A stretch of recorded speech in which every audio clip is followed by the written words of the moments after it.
뜻깊은 오늘 새벽을 맞이했습니다. 찬송가 책거리 하는 날. 2023년 10월 23일에 여섯 번째 찬송을 시작했습니다. 해수로는 이제 2023년, 4년, 5년, 3년 걸렸고요. 개월수로 하면은 약 한 18개월 정도 걸린 것 같습니다. 여러분, 찬송하고 찬양하고 같아요, 틀려요? 이럴 때는 말 안 하고 있으면 가장 편하죠. 찬송하고 찬양, 찬양하고 찬송하고, 어느 분이 해석하는 걸 들으면서 배꼽을 잡았습니다. 찬양이 뭐예요? 그렇게 부르니까, 찬양은요, 양이 목자를 향하여 팍 부르면서 노래하는 게 찬양이에요, 그러는 거예요. 그러니까 옆에 있는 사람이, 그럼 찬송은 뭐예요? 그랬더니, 찬송은요, 송아지가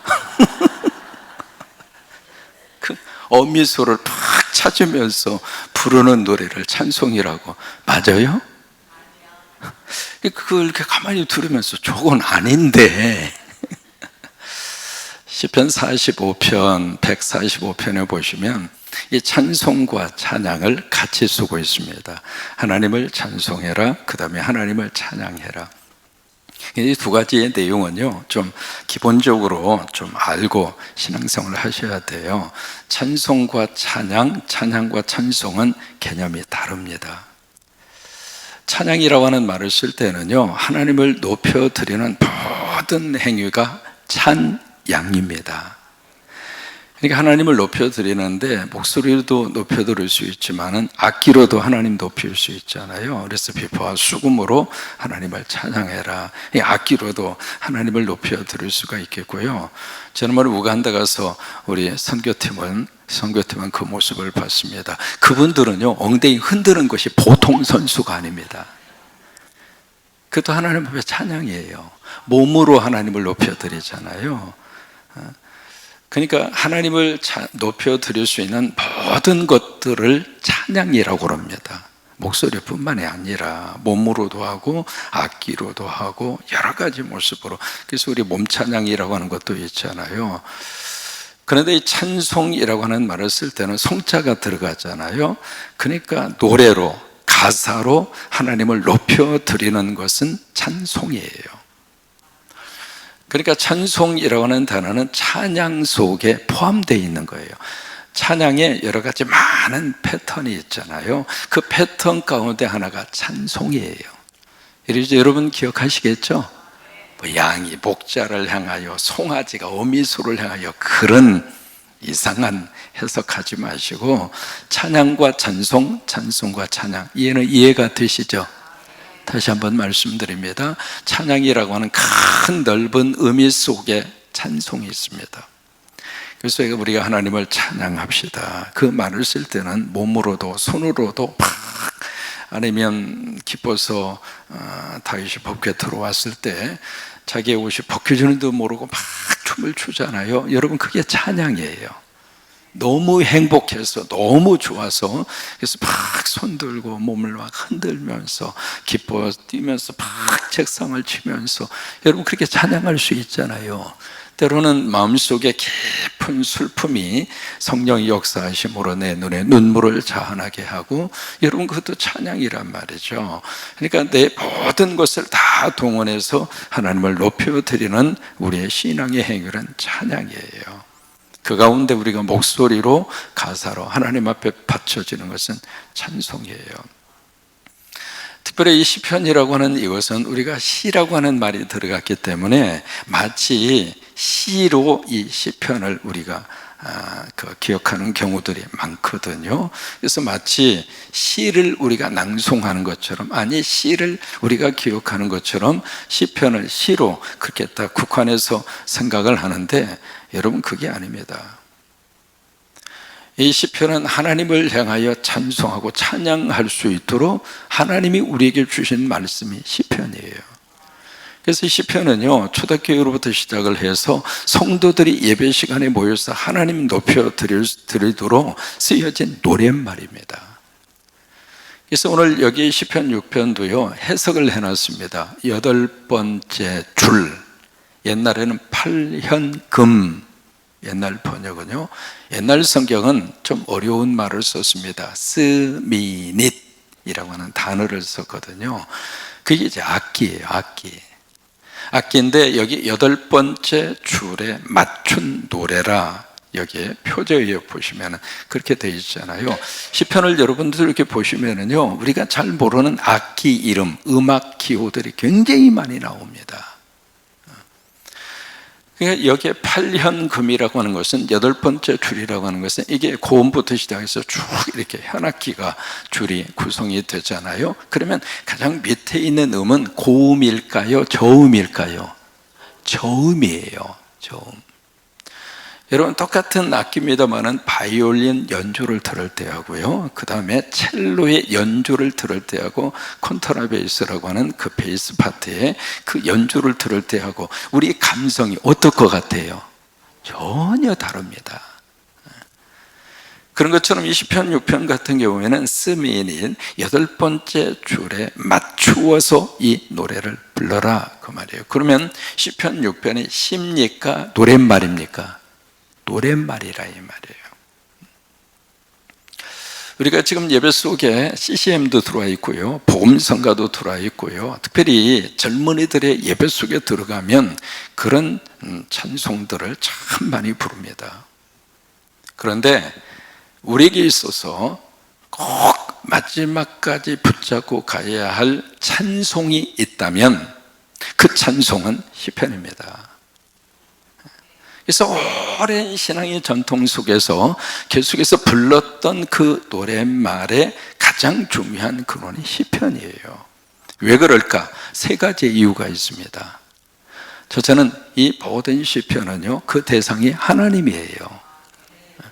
우리가 찬양을 해도 누구를 향하여 찬양하죠? 하나님이에요. 찬송을 불러도 누구를 향하여 우리가 찬송하죠? 하나님이에요. 우리 신무권사님들 누구 생각하고 찬송했어요? 여러분, 그 정답이에요. 그러니까 그래서 이 시편이 예배 속에 많이 불러줘야 할 찬송이라 그 말이에요. 왜? 대상이 하나님이에요. 여러분, 가만히 여러분 생각을 해보세요. 복음성가를 부르는데 그 복음성가의 대상이 하나님일까? 아니면 그 예배에 참여한 회중일까? 점점 이 찬송의 대상이 사람으로 바뀌어져요. 그래서 그 안에 어떤 감성을 자극을 시키고요, 흥분하게 하고요, 그러면서 인간 감성이 호소하는 경우들이 여러분 있습니까? 없습니까? 이게 예배의 본질을 흐리는 거예요. 그런데 시편은 그 대상 자체가 누군가? 하나님이라 이 말이에요. 하나님.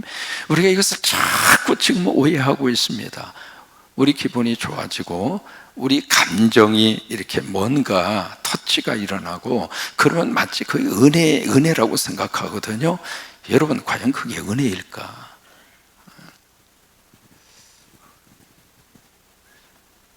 두 번째로 이 시편 이 자체가 어떤 의미성을 가지고 우리가 하나님 앞에 불려지는 찬송이어야 하느냐. 두 번째는요, 이 시편 이 자체가 바로 하나님이 주신 말씀이기 때문에 그래요. 그래서 이 시편이 우리의 찬송이 되어야 된다고 하는 거예요. 여러분, 복음성가 중에 하나님이 주신 말씀이 있는 복음성가도 있습니다만은 그 복음성가 속에 개인의 체험이 들어있는 복음성가가 참 많습니다. 당연한 줄 알았는데 하나님이 은혜였다. 그 가사 자체가 하나님의 말씀을 근거로 해서 나온 말씀인 것은 분명합니다만은 그 노랫말 자체가 성경은 아닙니다. 그것을 여러분들이 혼돈하시면 안 돼요. 그러나 이 시편은 하나님이 주신 말씀 자체예요. 그래서 말씀으로 찬송을 해야 돼요. 세 번째는 영원하기 때문에 시편으로 찬송을 해야 돼요. CCM도 여러분 이렇게 젊은 시절에 좋아했던 CCM 보험성가가 있고 이게 자꾸 유행이 달라집니다. 전에 좋아했던 그 보험성가가 영원한 보험성가 여러분이 있습니까? 시대를 따라서 문화적으로 그리고 사람의 기호에 따라서 보험성가는 많이 달라져요. 영원하지 않다 그 말입니다. 근데 영원한 찬송은 바로 무엇인가? 시편입니다. 시편은 과거나 지금이나 미래나 영원한 거예요. 왜 우리가 예배 시간에 이 찬송을 부르라고 말씀을 하시는가? 찬송은요, 인간의 감성에다 호소하지 않습니다. 찬송의 가장 중요한 초점은 하나님이에요. 그래서 예배 속에서 이 찬송이 많이 불러줘야 돼요. 찬송은 뒷전으로 가고 시대에 따라서 문화적으로 막 좋아하는 보험성가 CCM 물론 필요하죠. 그러나 그것이 하나님이 주신, 왜 이 찬송가라고, 우리가 찬송가라고 하는 이름으로 성경과 같이 우리 손에 들려주셨잖아요. 그 이유는 이 찬송 자체가 오랜 세월을 통해서, 역사를 통해서 우리가 계속 하나님을 찬양하기 위해서 하나님이 주신 거룩한 노랫말과 음이 담겨져 있기 때문에 찬송가로 우리에게 하나님 허락을 해 주신 거예요. 근데 불행하게도 찬송가를 들고 다니지만 일생을 가도 한 번도 부르지도 않고 부를 기회도 없고 부를 마음도 없는 찬송가가 너무 많더라 그 말이에요. 그래서 쭉 이렇게 조사를 해봤어요. 조사를 해보니까요, 전체 찬송가 중에 성도들이 일생 동안 신앙생활을 하면서 부르는 찬송가가 3분의 1을 넘지를 못합니다. 나머지 3분의 2는 그냥 들고 다니는 거예요.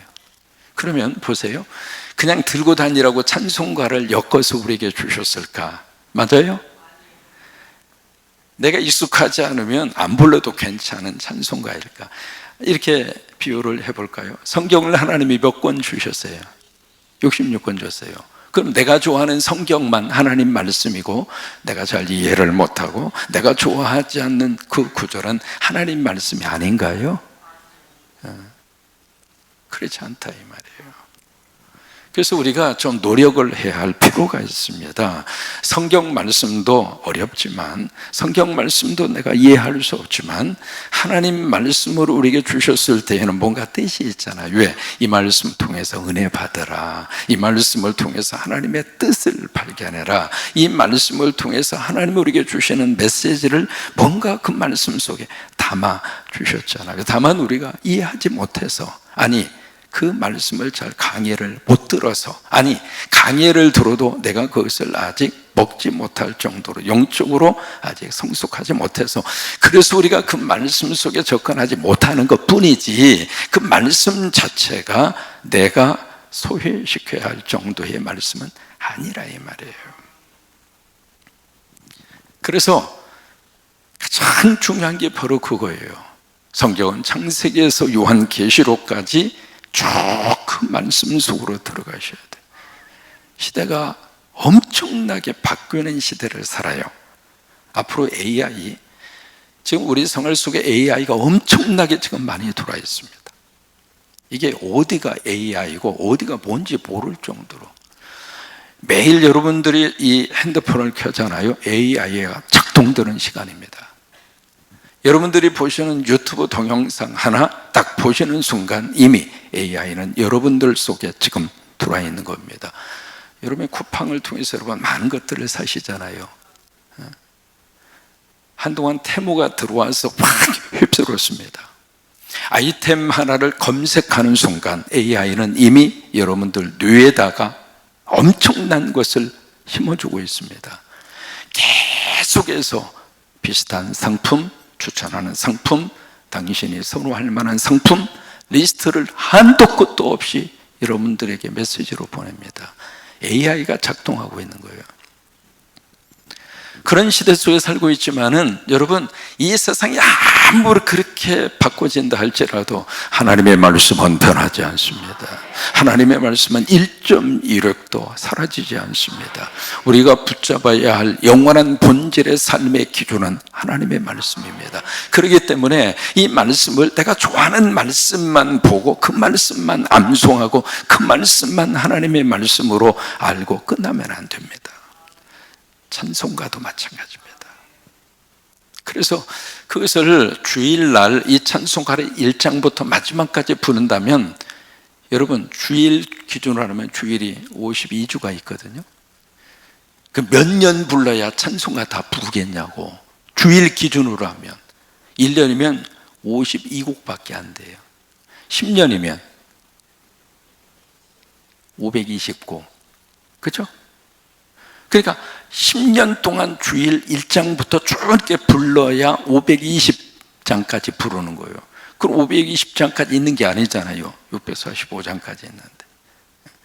이게 11년, 12년이 가야 겨우 한 번 불어, 한 번. 그것도 1장부터 쭉 부른다면. 근데 새벽에 부르니까, 새벽은 매일이잖아요. 새벽에 일주일에 한 번씩 오는 게 아니잖아요. 하루서 저는 새벽이 좋아요. 여러분 신앙생활을 새벽 중심으로 해보세요. 그러면 신앙생활이 훨씬 더 풍성해집니다. 왜? 매일매일이 주일이잖아요. 매일매일 내가 아버지 만나고 매일매일 아버지 말씀 듣고 아멘도 아니요, 매일매일 아버지 높여드리는 찬송을 불러드리고, 그러니까 매일매일 우리 삶의 주일처럼 은혜 받고 살고 하나님의 축복 받고 살고, 그리고 성전 중심으로 살고 말씀 중심으로 살고 찬송 중심으로 살고. 그래서 오늘 6번째 마지막 장을 잘 부르면서 책거리 하잖아요. 책거리. 지난번에 말씀드렸습니다. 누군가가 헌신해 주셨으면 좋겠다고 그랬더니 금년 6월 달에 등록하신 새 가족이에요. 근데 이게요, 누가 등록하느냐에 따라서 그분의 신앙생활이 달라집니다. 이 인도하신 분이 새벽 기도를, 그분도 우리 교회 오자마자 새벽 기도부터 하신 분이에요. 그분이 인도하니까 인도함 받은 사람도 어쩔 수 없이 새벽 기도부터 하는 거예요. 왜? 자기가 은혜 받은 대로 가족을 이끌어가는 거예요. 그래서 그분도 이제 6월 달에 등록을 하셨는데, 엄마하고 함께 등록을 하셨거든요. 남편하고 엄마하고 같이 세 분이 오셔가지고 이제 새벽 기도 하시면서 성곽교회 와보니까 가끔쯤 새벽에 뭐 이렇게 주는 거예요. 참 희한한 교회다. 여러분, 새벽에 뭐 주는 교회 흔하지 않아요. 여기니까 가끔씩 잊어버릴만 하면 감자 주지, 고구마 주지, 옥수수 주지, 빵 주지, 호박떡 주지. 가끔가다 이렇게 주는데요, 이렇게 주는 교회가 흔하지 않거든요. 그러니까 그분도 와서 새벽 기도 하는데 가끔씩 주는데 먹으면서 나도 한번 내고 싶다, 그 마음을 주셨다고 그래요. 누구라고는 내가 밝히지 않겠어요. 본인이 원하지 않으시니까. 그런데 새벽 기도를 들으면서 기도했던 그 기도 제목이 응답받은 거예요. 아파트를 좀 어떻게 해결해 주기를 원했는데 새벽 기도 드리고 이체단 오셔서 신앙생활 하시면서 그게 해결이 된 거예요. 그래서 너무 감사해서 제가 딱, 여러분 강대상에서 선포할 때 아멘으로 받는 분이 계시잖아요. 이번에는 내가 해야지 해서 그분의 헌신으로 오늘 여러분들에게 찬송가 책거리 빵을 드리는데, 빵만 드리면 좀 뭐하다 그래서 옥수수 수염차를, 그 잡수신 분들은 다 수염이 날 겁니다. 옥수수 수염차 음료수까지 해서 여러분들에게 오늘 찬송가 책거리로 드리겠습니다. 그분에게 감사하면서, 하나님은 아시니까 여러분 박수 한번 해주세요. 감사합니다. 헌신해 주셔서. 또 계속해서 우리 새벽기도 싸우시면서 하나님의 은혜도 받으시고 기도의 응답의 역사도 받으시고 또 기적도 체험하시고 그런 역사가 계속 이어지게 되기를 주의 이름으로 축원합니다. 여러분 시편 이 6편을 읽으셨는데요, 6편에 여기에 이제 2절에 보시면은 2절을 같이 읽겠습니다. 여호와여 내가 수척하여 싸우니 내게 은혜를 베푸소서.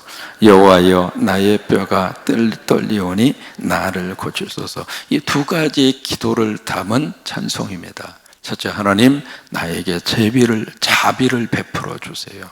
여기 은혜라고 번역이 되어 있습니다만은 자비예요. 하나님 나에게 자비를 베풀어 주세요. 영어로 말하면 have mercy on me, 그 말이에요. 나에게 자비를 베풀어 주옵소서. 그 다음에 두 번째 기도는 heal me, 나를 고쳐 주세요.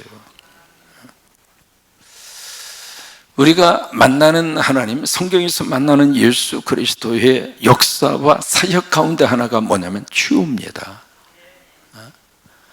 마태 9장 35절 36절 말씀에 예수님이 여기 마을과 그리고 촌에 두루 다니사, 그러니까 예수님은 한 곳에 머무르지 않았다 그 말이에요.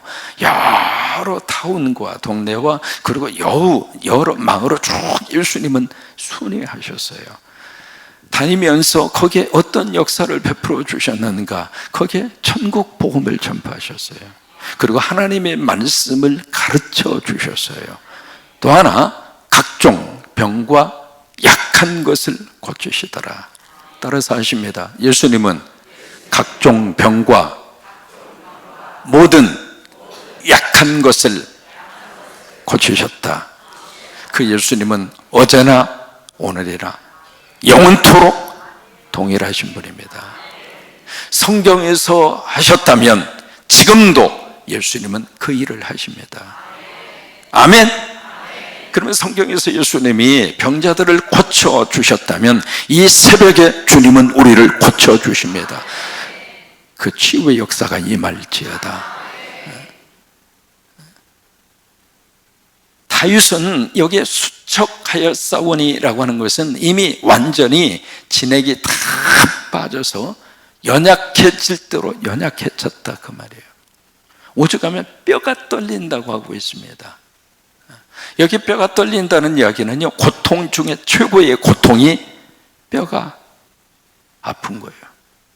여러분, 그 고통을 뭘로 표현할 수 있을까요? 우리 통풍이 아프다고 그러잖아요. 바람만 불어도 아파서 통풍이라고 그러잖아요. 근데 지금 뼈가 떨릴 정도로, 뼈가 아프고 쑤시고 어떻게 표현할 수 없을 정도로, 그런 속에 있는 이 다윗이 하나님을 향하여 그렇게 기도하고 찬양하는 겁니다. 주님, 나 고쳐달라고. 하나님, 나 고쳐달라고. 여러분, 이 예배를 통해서 여러분 치유받으시기를 바랍니다. 주님이 나를 만져주셔서 출애굽기 15장에 있는 말씀대로 나는 너를 치료하는 여호와라. 나는 너를 치료하는 여호와라. 나는 너를 치료하는 여호와라. 베드로전서 2장 24절의 말씀대로 저가 채찍에 맞음으로 너희는 나음을 입었나니. 예수님 십자가 지심으로 내 질병도 주님이 짊어지셨고, 그래서 그 예수 그리스도가 내 안에 오셔서 나를 만져주시고 나를 고쳐주시고 나를 치료해 주시고, 여러분 그 역사가 예배 시간마다 여러분들 속에 임하게 되기를 축복합니다. 우리가 치유를 기억할 때 꼭 질병만 생각합니다. 성경은 육체적인 질병만 치유하는 치유를 말하지 않습니다. 영적인 거, 정신적인 거, 관계적인 거, 그래서 전인적인 치유라고 합니다. 예수 믿으시고 여러분 치유받으세요.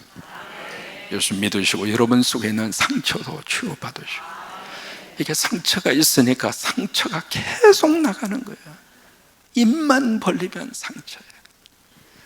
그 상처가 남을 찌르는 것 같아도 그 말하고 있는 나를 먼저 찌른다고 하는 것을 잊어버리지 마세요. 저 사람의 속을 긁기 위해서 내가 이 상처를 내 입에서 쏟아내는 순간 그 말은 이미 나를 휘젓고 나에게 깊은 상처를 남기고 그 말을 내가 하고 있는 거예요. 그러지 마세요. 치유받으세요. 예수님이 여러분 안에 오셔서 내 그 상처도 하나님이 만져주시고 고쳐주시고, 그리고 내 정신적인 이 문제도 주님이 여러분들을 만지셔서 고쳐주시고, 영적인 문제도 주님의 귀한 치유하심으로 여러분 치유받으시기를 바라고, 육체의 질병도 예수님의 이름으로, 예수님의 이름으로. 어제는 이제 전주에 있는 어느 한 집사님이 전화가 왔어요. 그래서 이제 전화를 하니까 목사님 저예요 그러더라고요. 근데 저예요가 누군 줄 알아? 이제 그 말하니까 갑자기 생각이 나네. 그 LA에서 이제 옛날에는 그 앤서링 머신이라고 그래가지고 이렇게 안 받으면 녹음 남기는 기능이 전화기에 있었잖아요. 기억나세요? 그게 있었어요. 그러니까 이분이 이게 전화를 하셨는데 못 받은 것 같아요. 거기다 뭐라고 딱 이 앤서링에다가 남겨놔요. 목사님 안녕, 나도 안녕. 그리고 톡 끊었어요. 도대체 누가 안녕하고 안녕하고 끊었는지. 어제 이제 전화는 목사님 저예요. 그래서 이제 그러고 있는데 어느 한 집사님 딸이라고 그러면서 아이가 갓난아이 1살 때 목사님의 기도를 받고 이 아이가 치유를 받았는데 헤르메스라고 하는 그 질병이라고 그래요. 감염, 바이러스로 이제 감염이 돼서 물집이 생기고 그런 거잖아요. 입 주위에. 근데 그 헤르메스 그 병이 도져가지고 눈에다가 나왔다는 거예요. 눈에 물집이 막 생기고 아이가 이제 13살 먹었는데 그래서 그게 기억이 나서 목사님이 다시 한번 기도해 주면 이 아이가 치유받을 것 같아서 신뢰를 무릅쓰고 연락도 한 번도 못 드리다가 이렇게 연락을 드렸다고. 그래서 가만히 이렇게 기도하면서 생각해 보니까 기억이 나더라고요. 엄마하고 그다음에 아들하고 딸하고 있었던 그 기억이 나더라고요. 그래서 전화통 붙잡고 기도했잖아요.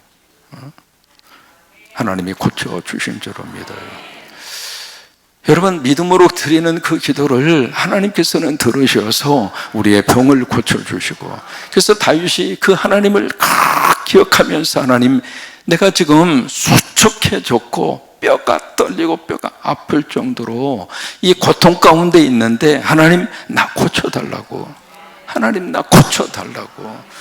여러분 이 치유의 하나님을 만나시고 치유하시는 예수님을 통해서 몸도 고침받고 정신적인 것도 영적인 것도 관계적인 것도 내 깊은 마음속에 있는 상처도 여러분 다 치유받으셔서 예수님 안에서 영혼이 잘 되시고 범사가 잘 되시고 강건의 복이 차고 넘치기를 주의 이름으로 축원합니다.